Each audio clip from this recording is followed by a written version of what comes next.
প্রিয় শিক্ষার্থীরা, আজকে আমরা নতুন একটি বিষয় নিয়ে কথা বলবো। এই বিষয়টা হচ্ছে HTML ব্যবহার করে কোনো একটা ওয়েব পেজের মধ্যে একটি ছবি যুক্ত করা। আমরা আজকে এই কাজটা করব। ইতিমধ্যে আমরা হাইপারলিঙ্কের কাজ দেখেছি এবং ফরম্যাটিং ট্যাগের কাজও দেখেছি।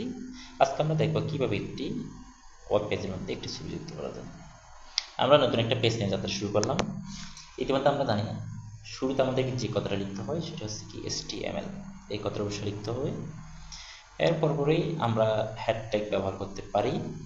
যদি আমরা হ্যাশট্যাগ নিয়ে কোনো কাজ করতেছি না, আপাতত হ্যাশট্যাগ শেষ করে দিলাম। এখন আমরা কাজ করব বডি অংশের মধ্যে। আমরা যে ট্যাগটা ব্যবহার করছি এই ট্যাগের নাম হচ্ছে body tag.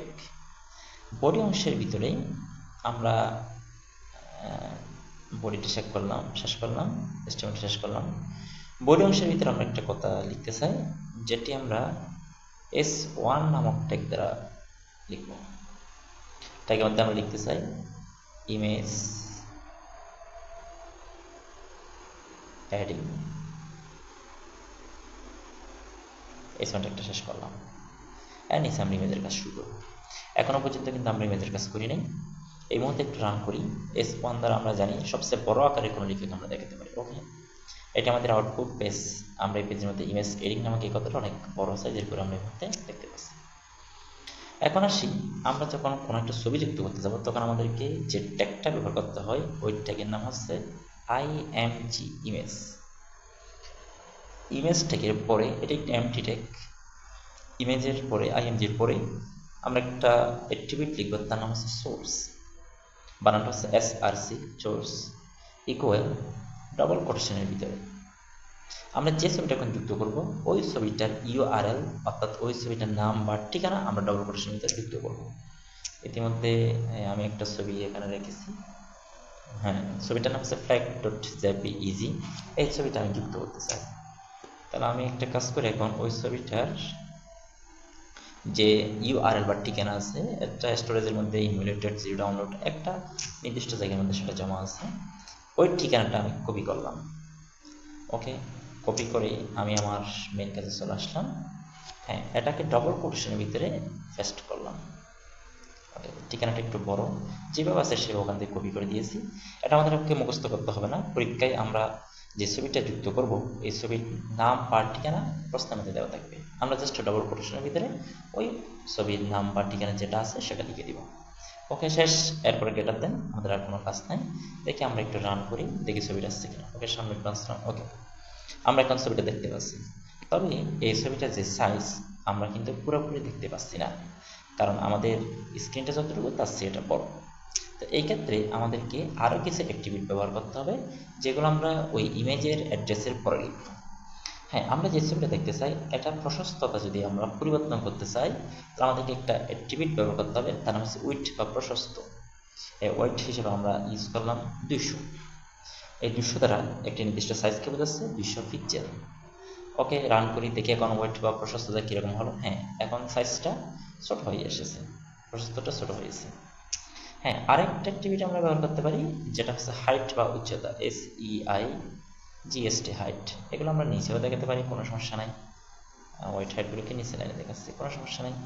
Height equal double কোটেশনের ভিতরে আমরা ধর হাইটটা দিলাম, তাও দিলাম 150। তার মানে উচ্চতার দিক দিয়ে সেটা 150 পিক্সেল আকারে দেখাবে। রান করলাম। এখন একটা উচ্চতা হচ্ছে 150 আর প্রশস্ত হচ্ছে 200। আমরা চাইলে এটাকে 150 না দিয়ে আমরা 250 দিতে পারি। এখন সেটা উচ্চতার দিক দিয়ে লম্বা হয়ে গেছে, তার মানে আমরা চাইলে এটাকে পরিবর্তন করতে পারি। তাহলে আমরা এখন যে জিনিসটা দেখলাম সেটা হচ্ছে কি কোনো একটা ছবিকে কীভাবে যুক্ত করব, তার পাশাপাশি ওই ছবিটার সাইজ, উইডথ কিংবা হাইট যদি আমরা পরিবর্তন করতে চাই কীভাবে করতে পারবে সে বিষয়টা দেখলাম।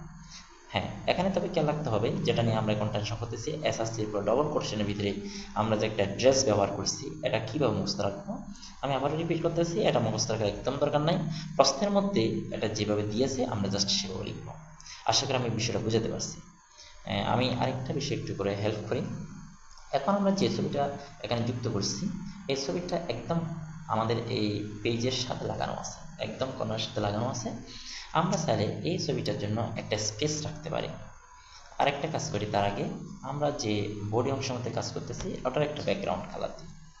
বডির পরে BGCOLOR, B G colour equal double কোটেশনের ভিতরে কোন কালারটা পছন্দ তোমাদের? গ্রিন কালারটা দিয়ে দেখি। গ্রিন কালার, এখন পুরাটা বডি কিন্তু গ্রিন কালার হয়ে যাবে। ওকে, গ্রিন কালার।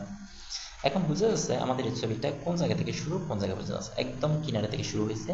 আমরা চাইলে এই ক্ষেত্রেও পরিবর্তন করতে পারি। হ্যাঁ, তার জন্য আমাদেরকে দুইটা অ্যাক্টিভিটি, দুই ধরনের কাজ করতে পারি। একটা নাম হচ্ছে বি স্পেস, বি স্পেস, পুনরূপ হচ্ছে ভার্টিক্যাল স্পেস। হ্যাঁ, বি স্পেস দিয়ে ডবল কোটেশনের ভিতরে আমরা দিলাম 30 পিক্সেল। দেখি আউটপুটটা কেমন হয়। হ্যাঁ, বি স্পেস দেওয়ার কারণে ছবিটা উপরে এবং নিচে এই দুইটা জায়গায় একটা নির্দিষ্ট পরিমাণ ব্যবধান হয়ে গেছে, অর্থাৎ একটা ফাঁকা স্থান রেখেছে উপরে এবং নিচে। এখন দেখি আমরা আরেকটা অ্যাক্টিভিটি ব্যবহার করতে পারি, তার নাম হচ্ছে H space, H space, horizontal space equal double কোটেশনের ভিতরে আমরা ধরেন দিলাম যে 25 পিক্সেল, 25। ওকে, রান করলাম। হ্যাঁ, এখন এই ছবিটা বামে এবং ডানে 25 পিক্সেল করে জায়গায় খালি থাকছে। তাহলে ছবিটার উপরে এবং নিচে যদি কোনো জায়গা আমরা খালি রাখতে চাই, ফাঁকা জায়গা রাখতে চাই, তাহলে আমাদেরকে ব্যবহার করতে হবে বি স্পেস।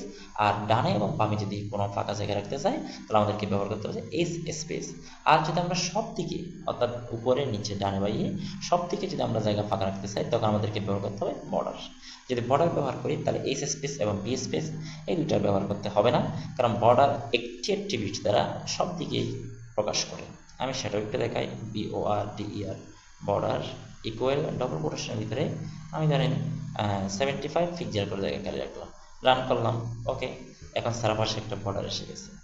এইভাবে সারাপাশে যদি আমি কোনো একটা বর্ডার যুক্ত করতে চাই, তাহলে আমাদেরকে বর্ডার নামক টিপটা ব্যবহার করতে হবে। তাহলে বি স্পেস উপরে বা নিচে জায়গা ফাঁকা রাখে, এস স্পেস বামে আর ডানে জায়গা ফাঁকা রাখে। আর বর্ডার যদি আমরা ব্যবহার করি, এই বর্ডারের কারণে ছবিটি চতুর্পাশে একটি নির্দিষ্ট পরিমাণ জায়গা খালি থাকবে।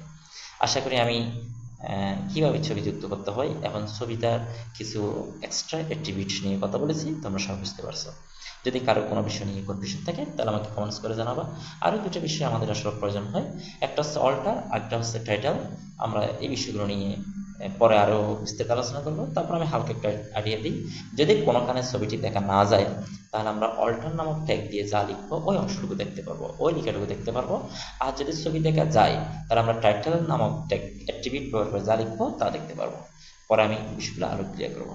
সবাইকে ধন্যবাদ।